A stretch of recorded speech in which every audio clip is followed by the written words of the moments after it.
Creo, en primer lugar, es que la crisis del modelo general político avanza imparable para quienes han hecho todo lo posible por controlar todo. Yo creo que,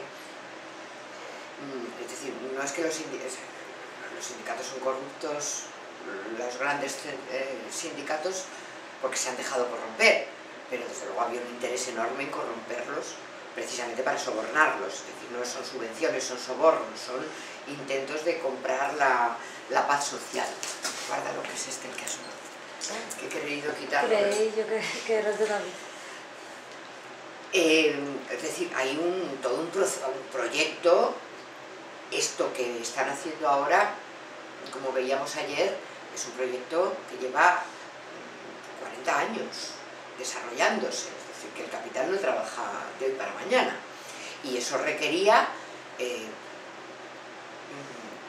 controlar, en el sentido estricto de la palabra control, supeditar, sobornar, anestesiar la capacidad de respuesta y de organización de la gente, es decir, la liquidación de la izquierda política y sindical desde la transición corresponde a un plan bien orquestado. No se me olvidará un titular de un editorial de ABC del 17 de marzo de 2004, cuando en una de las debacles de Izquierda Unida decía, el editorial de ABC decía: Izquierda Unida ha perdido el 50% de los votos y no obstante la cosa es preocupante. No hay que alegrarse de eso, decía ABC, porque Izquierda Unida y el PC desde la transición han jugado el papel de muro de contención para evitar el surgimiento de una izquierda antisistema no controlable. Eso sí que es conciencia de clase. Eso sí que es conciencia de clase, claro. Entonces, yo creo que está cundiendo la desconfianza muy seria ante todo lo que es institucional, porque se demuestra la corrupción, por ejemplo, a nivel político. Yo no sé aquí en el Principado, pero en Madrid, un ayuntamiento gobernado por el PSOE Izquierda Unida no se diferencia en nada de un ayuntamiento, por ejemplo, en planes de urbanismo, en el desarrollo del ladrillo, al contrario. Izquierda Unida vota, pone el PP, el mayor pelotazo urbanístico de la historia de Madrid, que es la recalificación urbanística de la ciudad deportiva del Real Madrid, donde están las 4 torres esas enormes, ¿no? Ahora, ¿cómo construimos algo alternativo?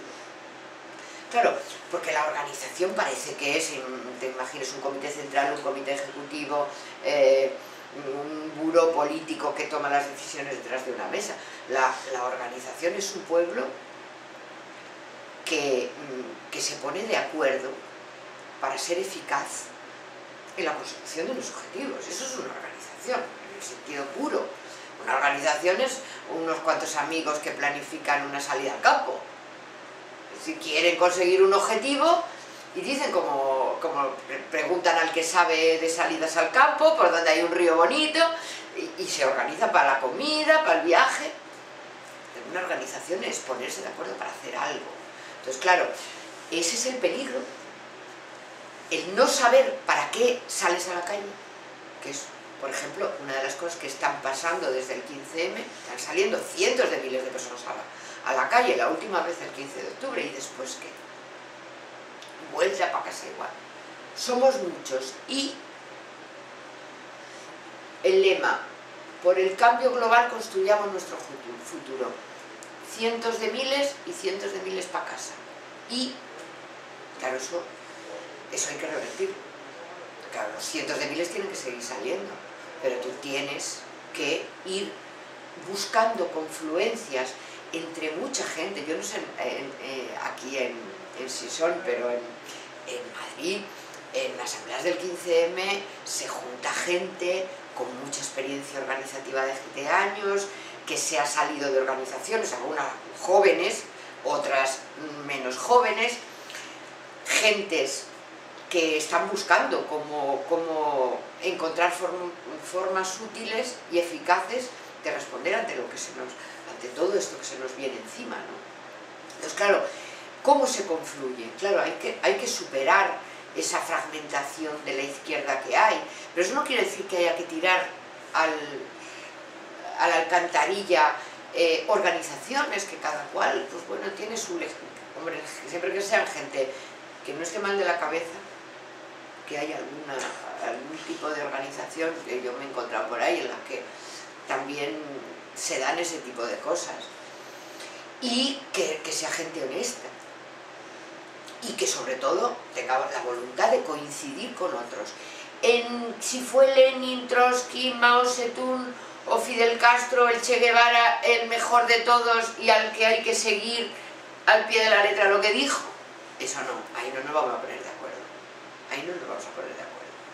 ¿En qué nos vamos a poner de acuerdo? ¿En qué es imprescindible ir poniéndose de acuerdo para hablar con la gente, no de lo mal que está todo, sino de qué hacemos? Por ejemplo, la Constitución del 1978. Acaban de reformarla en 3 días y apretando un botón en el Parlamento. Esa Constitución que nos mete un rey heredero de Franco, que nos niega el derecho de autodeterminación, que nos le hace al rey jefe de las Fuerzas Armadas, que nos quita cualquier posibilidad de participación real, porque el referéndum no es vinculante y además el único que lo puede convocar es el presidente del gobierno. Tenemos la ley, y es curioso que no se ha hablado de eso a la hora de hablar reformas democráticas, que blinda el derecho a la empresa privada y a la propiedad privada y deja como está el derecho a la vivienda, al trabajo, a la salud, a la pensión, una pensión digna, etc. Esa Constitución, ¿para qué nos sirve? Habrá que hacer una nueva Constitución, la monarquía, la ley de partidos, la ley de extranjería, es decir, todo lo que tiene que ver con derechos políticos, colectivos, la nacionalización de la banca y de las grandes empresas. Es decir, hay que expropiar a los expropiadores. Esa gente nos está expropiando. Esa gente nos está dejando sin recursos para el futuro. No puede ser que la banca, aquí en el Estado español, haya recibido 180.000 millones de euros, es decir, el 18% del PIB, el Producto Interior Bruto, que es muy fácil de recordar, porque es 1 billón, el del Estado español. Bueno, el 18% a la banca privada regalado, más lo que le van a dar ahora para el saneamiento y privatización de las cajas de ahorros, más la situación en la cual la banca privada compra dinero al Banco Central Europeo por 1,25 de interés. Los estados no pueden comprar al Banco Central Europeo sino a la banca privada y le compran dinero al 7%, es decir, ¿de qué estamos hablando? Y luego te dicen que para pagar la deuda tienes que privatizar la sanidad y la educación.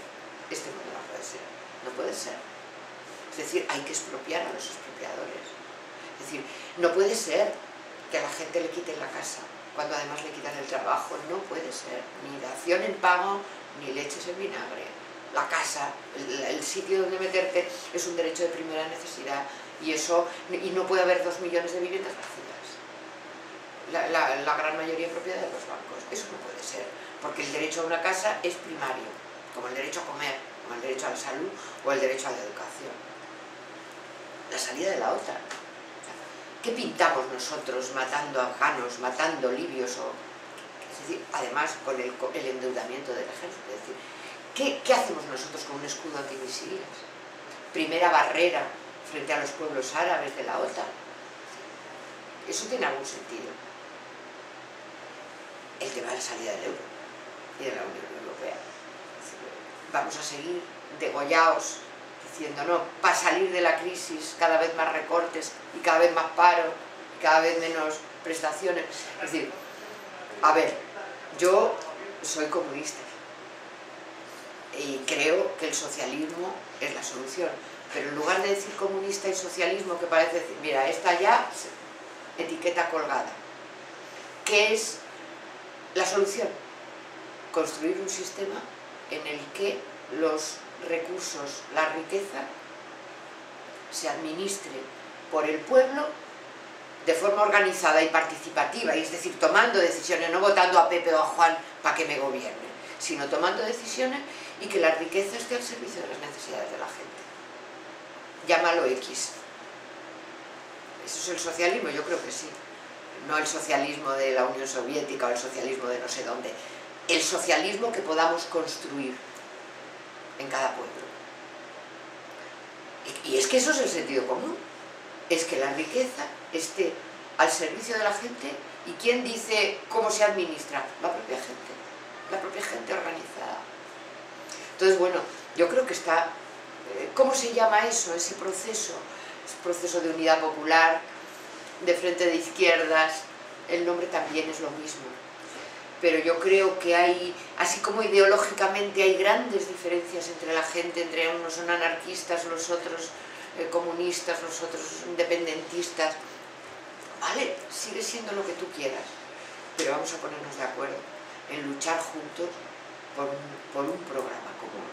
Y que porque yo creo que uno de los elementos fundamentales del sentimiento de derrota de la gente, porque claro, es decir, la ideología dominante no solamente es la que inserta los valores del enemigo en la cabeza de la gente, eso lo hace también porque la propia gente se siente absolutamente impotente, cree que no es posible hacer nada, que ellos tienen tanto poder que es imposible enfrentársele.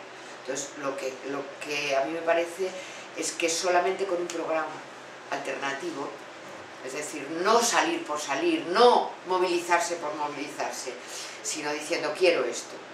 ¿Es difícil? Vale, es difícil, no es imposible, porque además en momentos como los que estamos viviendo, en el que la alternativa es la barbarie más salvaje, lo que está esperando las generaciones venideras.